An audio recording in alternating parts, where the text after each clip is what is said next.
n'avait pas la même couleur de peau. Voilà, c'était... quand je dis cette fois-ci, c'était vraiment ça, quoi. Voilà, et même les serveurs m'étaient un peu gênés, quoi. Mais je n'ai pas mal pris ça, j'ai eu pitié pour eux. J'ai eu pitié pour eux parce que de toute façon, ils ont... Vous imaginez, comme ta vie doit être misérable, voilà, tu vis dans un environnement où s'il y a quelqu'un qui n'a pas la même couleur de peau que toi, bah, tu ne peux pas t'asseoir. Si tu vas dans... Hello, je suis Jessica, j'étais multi-entrepreneur en Afrique. Je suis dans la restauration, dans l'immobilier, dans l'agroalimentaire et dans l'esthétique. Je vis entre l'Afrique et l'Europe et ici vous êtes sur ma chaîne où on parle d'entrepreneuriat, d'immobilier et d'investissement. Ce sont des thématiques qui vous intéressent. Je vais vous demander quelques petites choses. Activez la cloche de notification pour ne perdre aucune vidéo. Si vous êtes abonné, likez la vidéo, commentez la vidéo, partagez la vidéo, surtout pour ceux qui ne sont pas abonnés. Qu'est-ce que vous attendez? Qu'est-ce que vous attendez? Qu'est-ce que vous attendez? Abonnez-vous! Mais malheureux, aujourd'hui, on va parler de la situation qui prévaut en France. Voilà, la situation qui prévaut en France. Pour ceux qui ne sauraient pas, je vis partiellement en France. Voilà, je vis partiellement en France. C'est un pays que j'aime beaucoup. Voilà. Je suis francophone, hein. Je suis francophone. J'aime beaucoup mon pays d'origine qui est la Côte d'Ivoire aussi. Voilà, j'aime beaucoup mon pays d'origine. Voilà. Mais j'aime aussi la France. J'aime la France, j'aime les Français, j'aime leur culture, il y a beaucoup de choses que j'aime là-bas. Voilà. Déjà, je dis ça pour commencer parce que je sais qu'il y a beaucoup de personnes qui sont même de la diaspora, mais qui n'aiment pas l'endroit où ils sont. Je trouve que je n'aimerais pas que quelqu'un soit en Côte d'Ivoire et qui n'aime pas la Côte d'Ivoire, qui n'aime pas ses habitants. Donc, ce que je n'aimerais pas pour moi, je ne vais pas faire ça pour des autres. Voilà. Je ne vais pas être dans un pays où je ne vais pas aimer ses habitants, je ne vais pas aimer le pays en tant que tel. Je ne vais pas aimer les opportunités ou les choses de bien que ce pays-là m'a apporté. Vraiment, je ne peux pas faire ça. Si je fais ça, franchement, mes ancêtres vont me maudire. C'est mon point de vue, mes ancêtres vont me maudire. Voilà. Donc, c'est un pays que j'aime beaucoup. Voilà. Néanmoins, aujourd'hui, actuellement, on est confronté à une situation dans ce pays que j'aime beaucoup. Voilà. C'est la situation de l'arrivée au pouvoir d'un certain parti. Voilà, d'un certain parti. Et par rapport au texte que défend ce parti-là, ça va devenir difficile pour un pan de la population française qui est d'origine étrangère, particulièrement africaine. Voilà.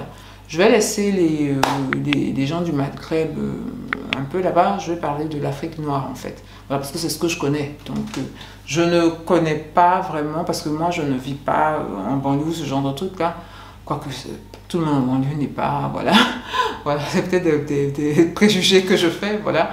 Mais je veux dire, je vis dans un endroit où la population est à 99% caucasienne, on va dire ça.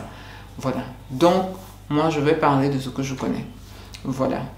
Est-ce que j'ai déjà été victime de racisme en France? Une fois. Bon, pas une fois. Oui, une fois, c'est une fois. Vraiment une fois où là, je peux dire que c'est ça. Parce qu'on était dans un très bon restaurant, en plein air, là. Et il y a deux petits vieux, là, qui ont refusé de s'asseoir sur la table à côté. Parce que sur le trottoir, quand on met les tables, tout ça, voilà, c'est un très bon restaurant de fruits de mer, là. En plus. Donc, ben, les deux petits vieux, là, ils étaient là. Il n'y avait plus de place. Il n'y avait que la place chez nous. Ils étaient là, ils attendaient. Ils ne voulaient pas s'asseoir. Il y a le serveur qui leur a dit, ils ont dit non, non, non. Donc, ils attendaient. Je ne sais pas, j'ai eu beaucoup de peine pour eux. Franchement, j'ai eu de la peine pour eux.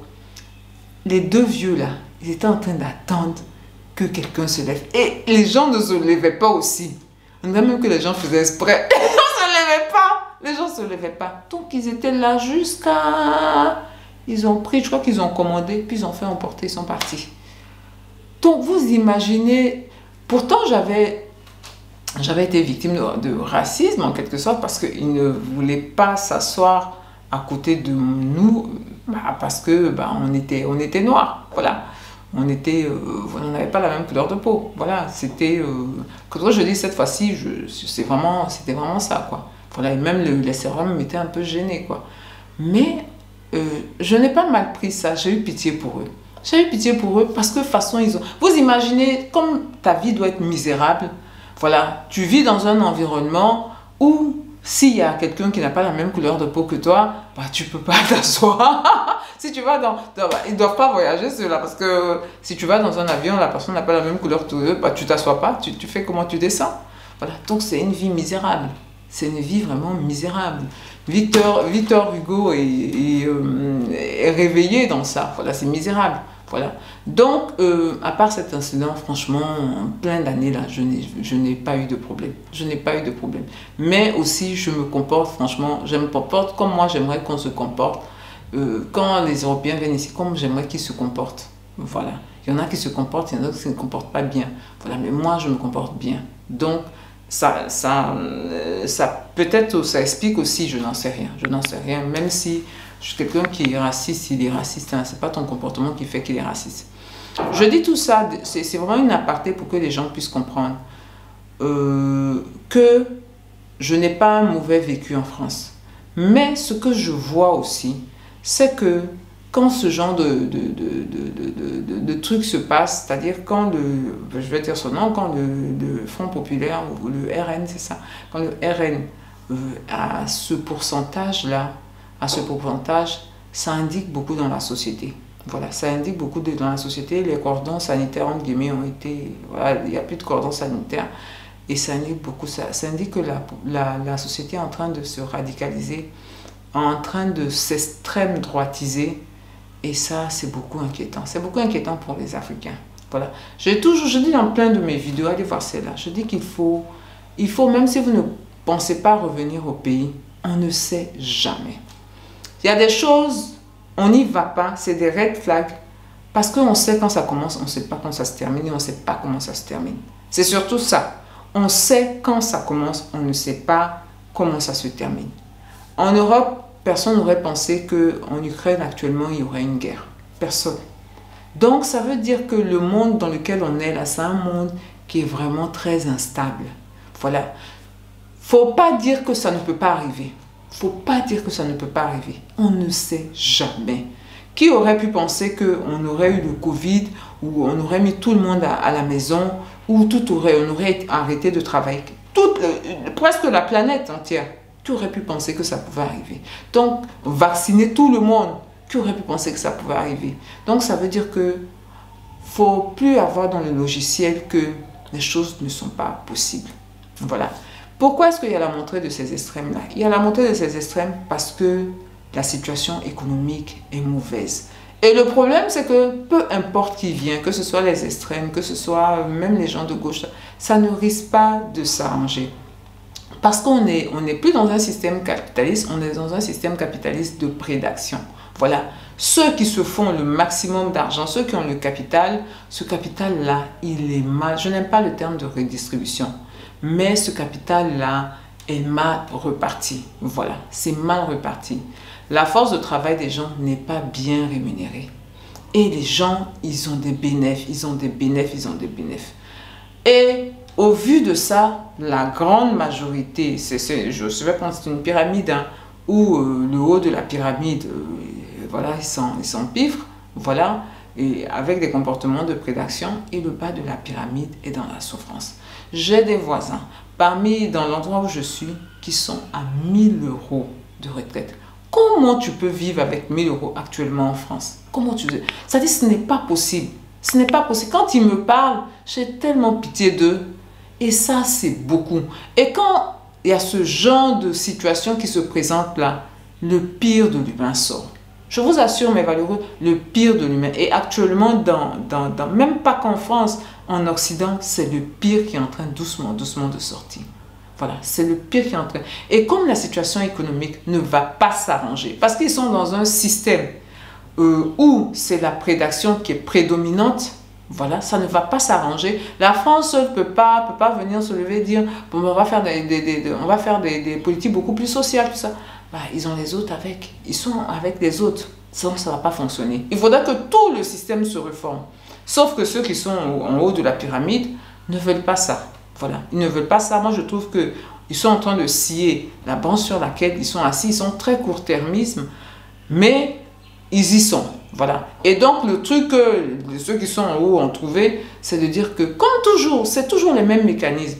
Si vous voyez en Afrique du Sud, les Sud-Africains noirs, il y a beaucoup de xénophobie parce que c'est la même chose. Les gens sont pauvres et donc on désigne les gens qui viennent de l'extérieur, qui sont africains comme eux, que c'est à cause d'eux que ça ne va pas.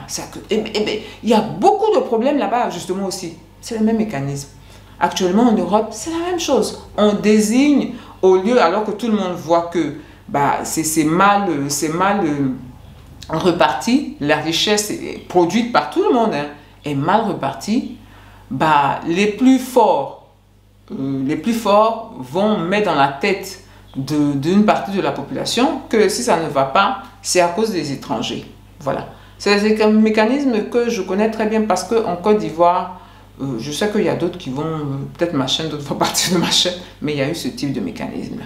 Il y a eu ce type de mécanisme-là. Moi, je ne vais jamais oublier ça. Quand j'étais à la fac, il y a eu ces histoires terribles. Il y avait parce que c'est à partir de là que mon jugement a été fait.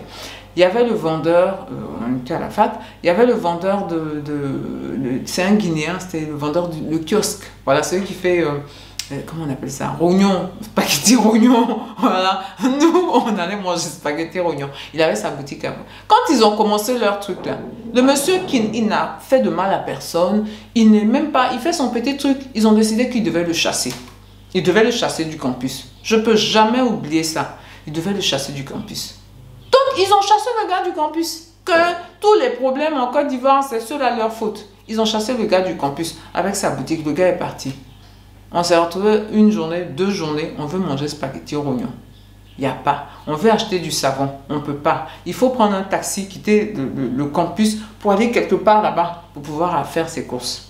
Donc, en fait, ce gars qui nous facilitait la vie, là, sans nous créer de problèmes, ils sont sans... parce que la situation économique aussi, ça n'allait pas. Parce que c'est toujours ça, c'est une histoire de situation économique. J'ai vécu en Côte d'Ivoire avec des étrangers dans le quartier, on ne savait même pas que les gens étaient étrangers. Voilà.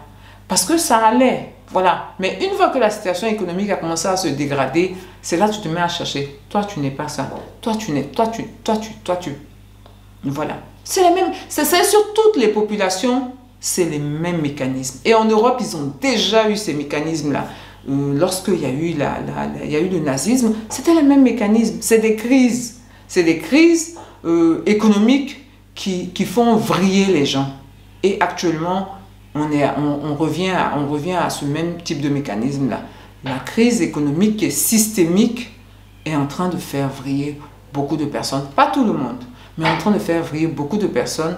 Et c'est en train de faire vriller beaucoup de personnes, ce qui fait que ça devient compliqué pour des personnes qui sont en guillemets différentes. Voilà. Donc, je dis à toutes ces personnes qui sont différentes, c'est-à-dire les Africains, on ne sait jamais.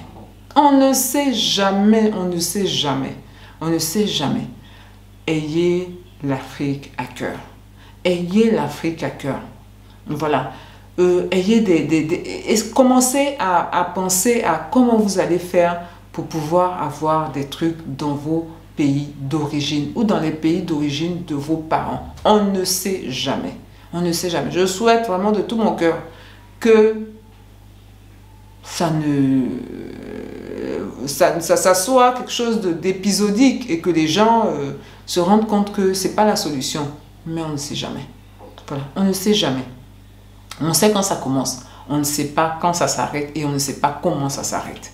Donc, j'incite vraiment tous les Africains qui sont dans les pays occidentaux à avoir l'Afrique à cœur, à penser éventuellement à effectuer un retour au pays, ce genre de choses. Ne dites pas non, mais je ne veux pas aller là-bas, je veux pas. On ne sait jamais.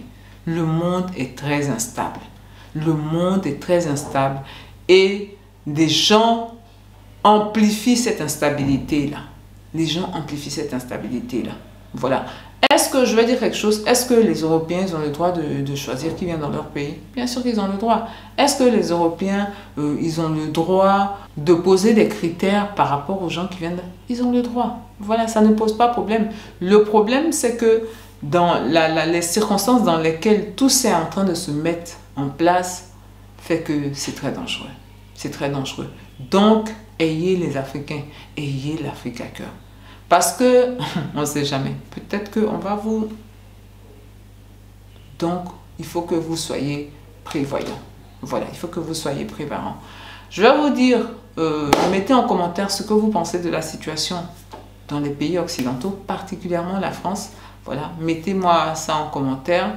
Je vais vous dire, portez-vous bien, prenez soin de vous et de votre famille et surtout n'oubliez pas, on avance ensemble.